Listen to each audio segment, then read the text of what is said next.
I think this was very deliberate, and we knew this was coming. I've been talking about this for a while now.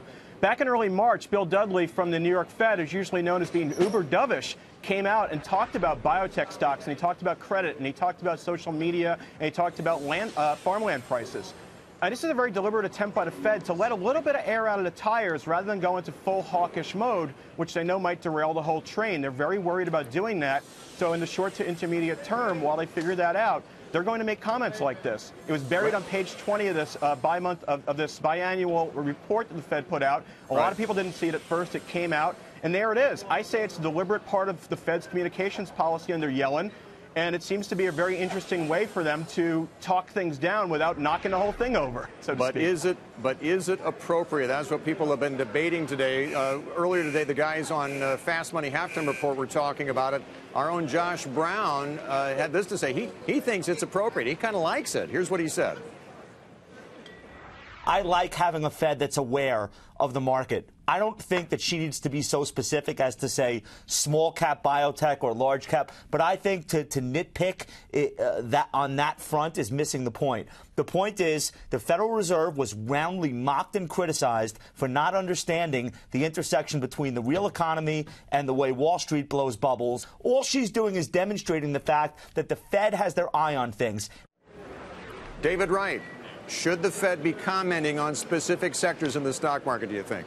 Well, I agree with Josh. I think that all this is a marker that the Fed is, in fact, keeping its eye on the market. They've been criticized for creating bubbles, and I think they're going to be very cautious to avoid that criticism in the future.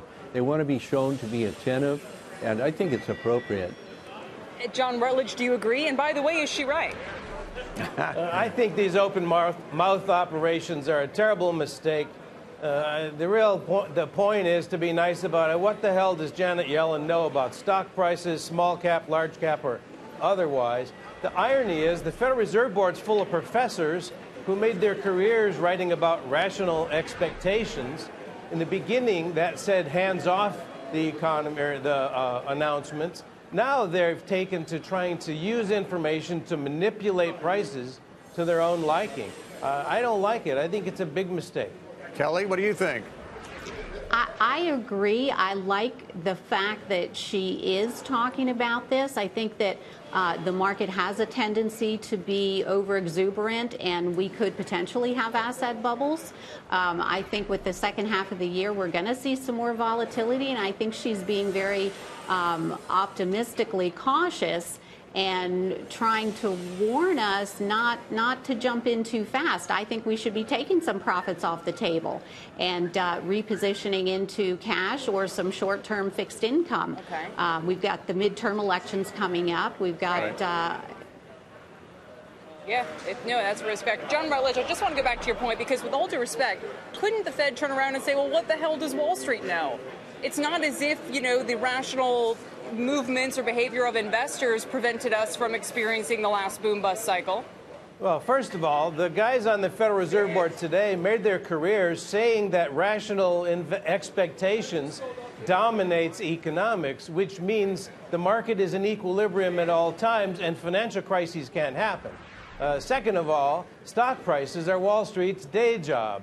Yellen's day job is controlling bank reserves. There are almost $3 trillion of excess reserves on the Fed's balance sheet today. Those reserves are gradually being turned into loans.